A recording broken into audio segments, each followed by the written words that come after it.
In terms of artists that I admire, I feel like it would be remiss to not mention that I happen to be married to an artist that I admire named Michael DeMang. But because I think like there might be a little bit of bias there, I'm going to keep him out of my three artists that I'm going to talk to you about. So one of the first is Yayoi Kasuma. She is a brilliant artist, and 10 years ago you probably wouldn't have known about her, but I feel like now if you have seen the infinity rooms or the polka dot craze on clothing, on furniture and decor, then you would probably be familiar with her work. What I most admire about it is that she has been able to take her mental illness, which she's been very open about, and really channel that into something that I think creates a phenomenal experience, not only in making something like mental illness something that is maybe a little bit more comfortable to talk about, but also when you step into the realms that she creates, the infinity rooms, when you see her art in person, you really, I love when an artist can really kind of help get you into their headspace, and I think she just does that brilliantly. So that would be one. Another artist is, I think I'm going to butcher the pronunciation of her name, so I'll apologize in advance, but Anouk Verklecht, who is, I believe, a Dutch artist. So when art and science, technology, when they find like this amazing way to merge together, that always is exciting to me. And what she does with her work is really create art that is fashion, that incorporates robotics, and is a complete experience. So one of the areas that she's exploring that I'm totally fascinated with is wearables that are interactive. So as an example, let's say you are an introvert.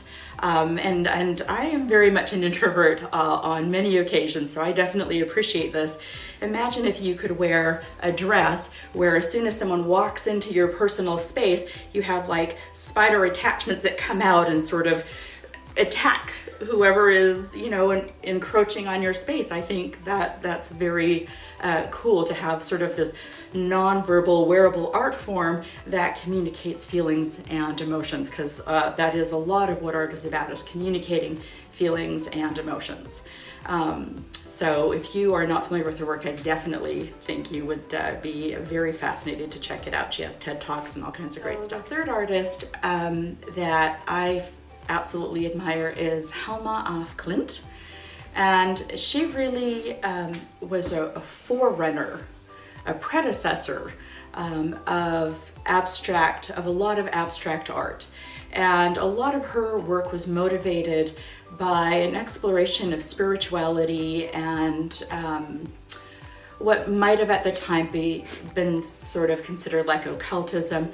Basically after her sister died, her younger sister died, and she just was using art to try and explore what happens after death. And she has these just beautiful large works where she's exploring pattern and shape and color, and really is you would not have heard of her probably, except again in the last 10 years now that women artists are starting to get some of the recognition decades later, but phenomenal work, abstractions, and a lot of spirituality, so definitely worth taking a look at.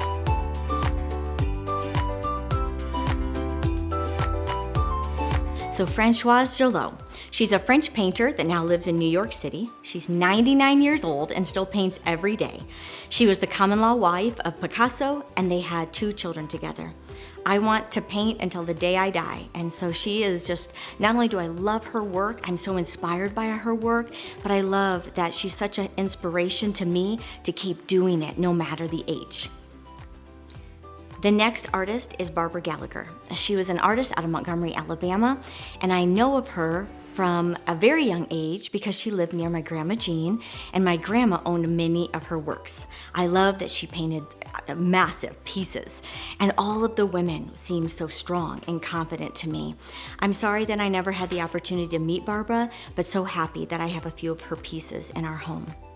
And the last artist, or the last creative for me that I wanted to share, is my grandma Jeanne Schaefer. She was a pianist, composer, and playwright.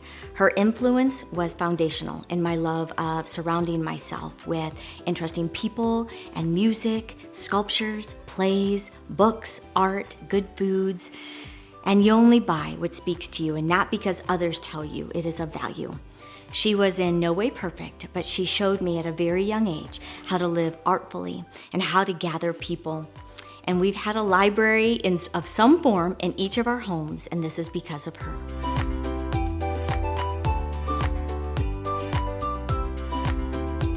3 artists I admire.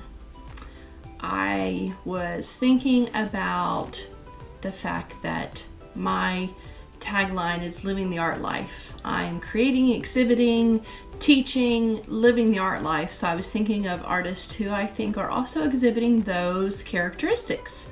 And the one that comes to mind right off the bat is a friend of mine, Julie Balzer. And I think that she is definitely living the art life. She is someone who is creating art. She exhibits art.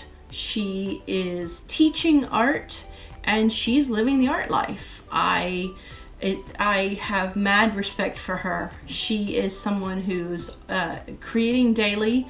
She's always sharing her work. She takes classes to continue to grow her art and her experience. She pushes the boundaries to see what she can do with her art and how she can grow her art as well. I have a lot of respect for her and really just love all that she does. I've had the very great privilege of sitting with her a few times, and she has mentored me in ways that she probably doesn't even really know and realize. And again, mad props to her, because she has graciously given me advice, and I sit there and take it absolutely. And so I have mad respect for her, like I said. So she's somebody who I look up to in many, many ways, and I'm inspired by her all the time. So and Julie with balzerdesigns.com is one. The second one is a local artist here in my area. Her name is Anita Prentice, and you can find her at anitaprenticeart.com. She is a mosaic artist, and she is somebody else who's also living the art life. And you can find her creating art, exhibiting art, she teaches art, and she's living the art life too.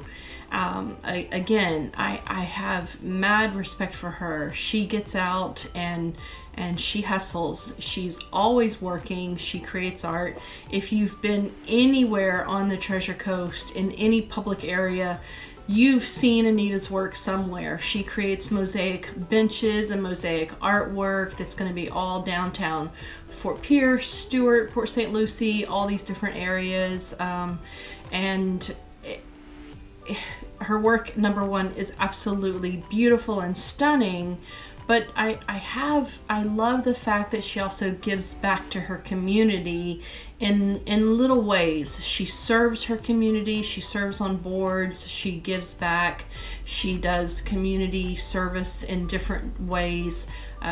She tries to help out, she does different shows, and she mentors different people also. So I have mad respect for Anita too, and I think that she's an amazing artist. She's a dear friend, and I think that she is an artist I admire so very, very much. So she's one.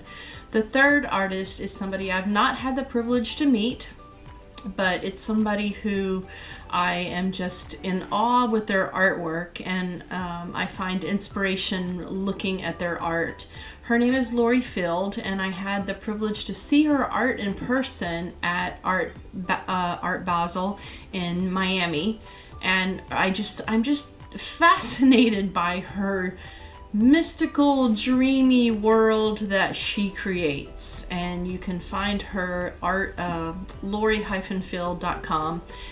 She's online, but she creates this mystical world that is in her own imagination, and you can just get lost in it. And some of the art that I'm most drawn to is this collage that she does with rice paper and colored pencils, and then she layers it with encaustic and just creates this depth that you just get completely lost in, and I'm just fascinated by it. So she does a lot of other different types of work as well. So she's definitely a mixed media artist. So those are 3 artists that I admire and am inspired by all the time.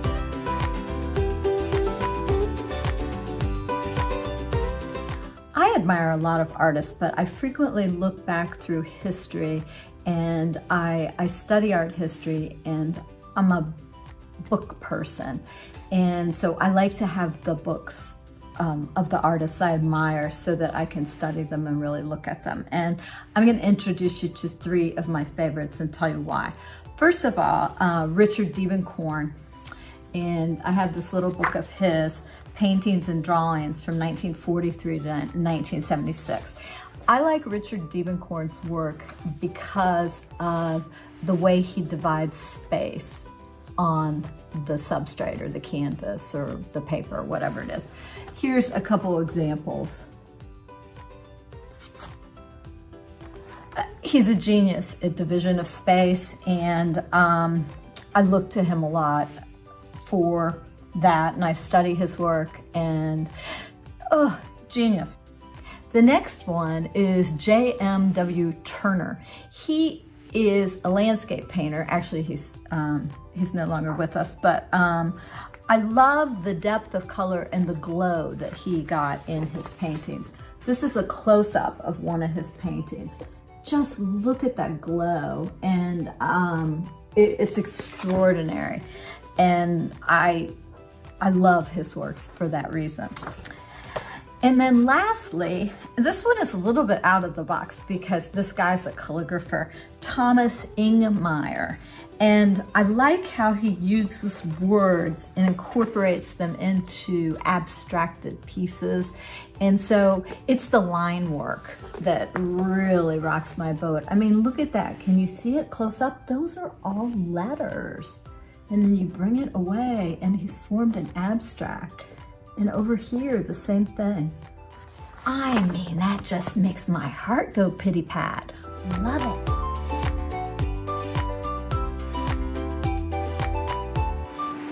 Okay, 3 artists I admire and why are all working artists. One is retired now. The first one I will mention is Robert Bob Ebendorf, who is, as I call, the grandfather of found object jewelry. Didn't start out that way. If you see some of his earlier works, he was doing beautiful silversmithing and vessels and hollowware and all kinds of beautiful things. And then pretty soon afterward, Bob was starting to do things with found objects and really questioning the what is valuable. And that was kind of on the tail end of the sort of that bench jewelry, that bench jeweler era, where they were doing some really cool different things, but like Calder and Art Smith and all those people. But then these guys started really talking about what is valuable. It doesn't have to be silver or gold to be valuable in a monetary way. We can have beauty in found objects as well. So that's what I love about Bob, and plus he's just a great guy. Second person is really a contemporary, I wouldn't say newest, the most recent person I've found doing some really, really innovative work. Look her up, is Lisa Walker out of New Zealand. Amazing. She's married to Carl Frisch, which is also really cool, two really cool contemporary jewelry artists. And Lisa's just done some amazing, innovative work, and is continuing to really hit the world by storm here, especially our contemporary art jewelry market, of which I am in love with. So don't be shocked whether one piece is a taxidermy piece with all these little baby ducklings.